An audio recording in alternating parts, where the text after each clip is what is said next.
नमस्कार, आप देख रहे हैं श्री महाकाल लोक टीवी और आपके साथ मैं हूं प्रियंका। चलिए रुक करते हैं तमाम खबरों की ओर। झारखंड के खिजरी विधानसभा क्षेत्र में अभिनंदन सह विजय संकल्प सभा आयोजन किया गया। कार्यक्रम में शामिल हुए झारखंड के बीजेपी प्रभारी केंद्रीय मंत्री शिवराज सिंह चौहान ने कहा कि कांग्रेस और जेएमएम झूठ बोलने की मशीन बन गई है। रोज झूठ बोलते हैं कि कम सीट लेकर भी हमने तीर मार लिया। झारखंड में भी ऐसा ही हुआ। अगर हम लोकसभा के नतीजों को विधानसभा में बदल दें तो हम 81 में से 52 सीटों पर आ गए हैं।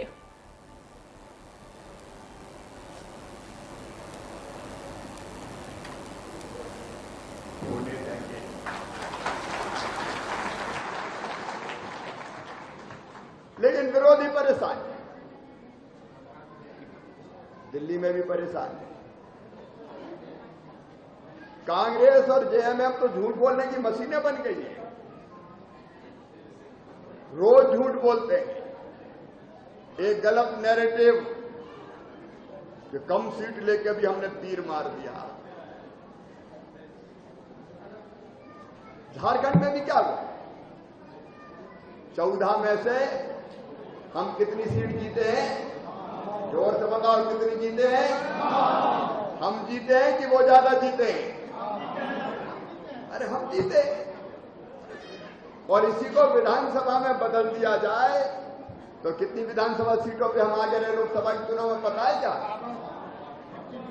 52 कितनी सीटों पे आगे रहे? हम 81 में से 52 सीटों पर आ गए।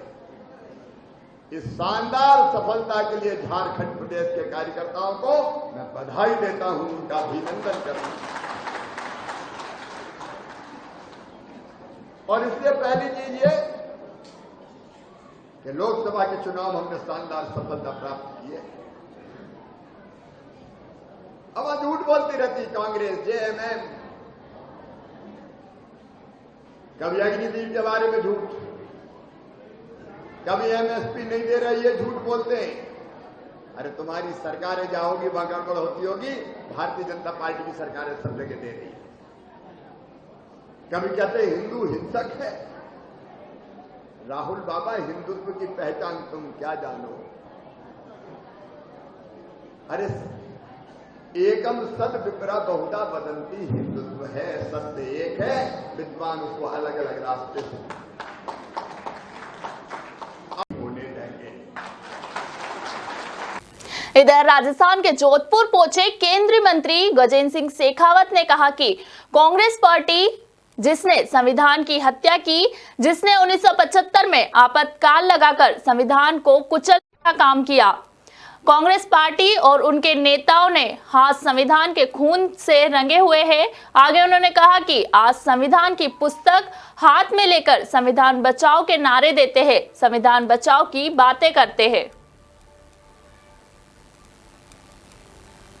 कल भाजपा की कार्य समिति में आपने ये भी कहा कि कांग्रेस जो है झूठा नैरेटिव फैला रही है, भ्रष्टाचार जैसे मुद्दों पर बेवजह घेरे।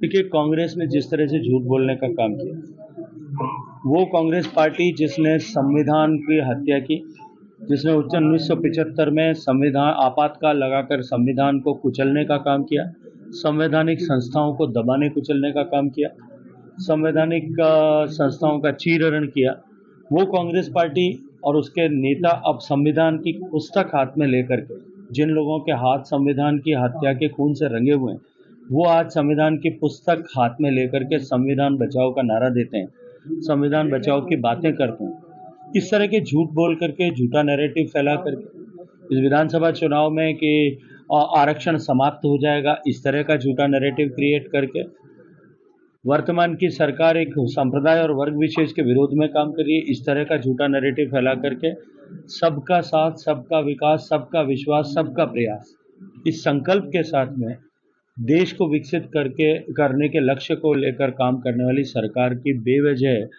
आलोचना करने का काम करती है और लोगों के बीच में एक झूठ परोसने का और 100 बार झूठ बोल करके उसको सच्चा साबित करने की कोशिश करती है।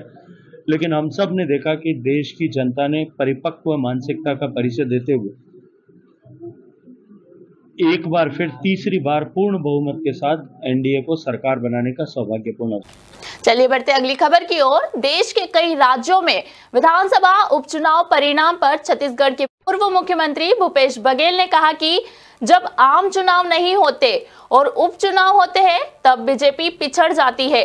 4 जून के नतीजों से पता चलता है कि जनता ने पीएम मोदी की गारंटी से इनकार कर दिया है। इसका अर्थ यह है कि बीजेपी का जनाधार लोकसभा और राज्यसभा में खिसक रहा है।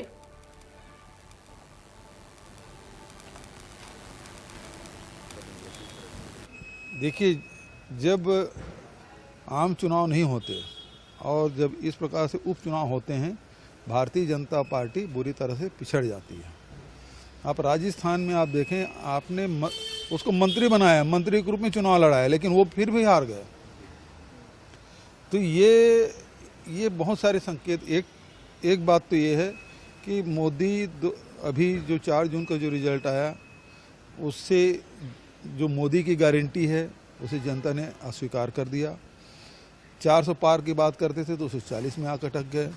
और अभी जब विधानसभा के उपचुनाव हुए उसमें 13 में केवल 2 सीट वो जीत पाए, बचत विरोधी दल जीते हैं।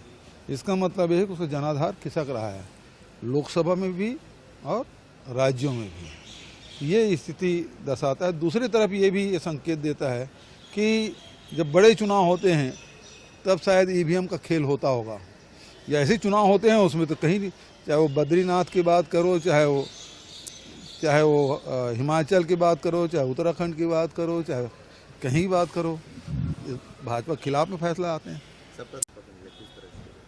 देखिए, जब आम चुनाव नहीं होते और जब इस प्रकार से उपचुनाव होते हैं, भारतीय जनता पार्टी बुरी तरह से पिछड़ जाती है। आप राजस्थान में आप देखें, आपने उसको मंत्री बनाया, मंत्री के रूप में चुनाव लड़ाया, लेकिन वो फिर भी हार गए। तो ये बहुत सारे संकेत, एक बात तो ये है कि मोदी अभी जो 4 जून का जो रिजल्ट आया, उससे जो मोदी की गारंटी है उसे जनता ने अस्वीकार कर दिया। 400 पार की बात करते थे तो 240 में आकर अटक गए। और अभी जब विधानसभा के उपचुनाव हुए उसमें 13 में केवल 2 सीट वो जीत पाए, बचत विरोधी दल जीते हैं। इसका मतलब है कि उसका जनाधार खिसक रहा है, लोकसभा में भी और राज्यों में भी। ये स्थिति दर्शाता है। दूसरी तरफ ये भी ये संकेत देता है कि जब बड़े चुनाव होते हैं तब शायद ईवीएम का खेल होता होगा, या ऐसे चुनाव होते हैं उसमें तो कहीं, चाहे वो बद्रीनाथ की बात करो, चाहे वो हिमाचल की बात करो, चाहे उत्तराखंड।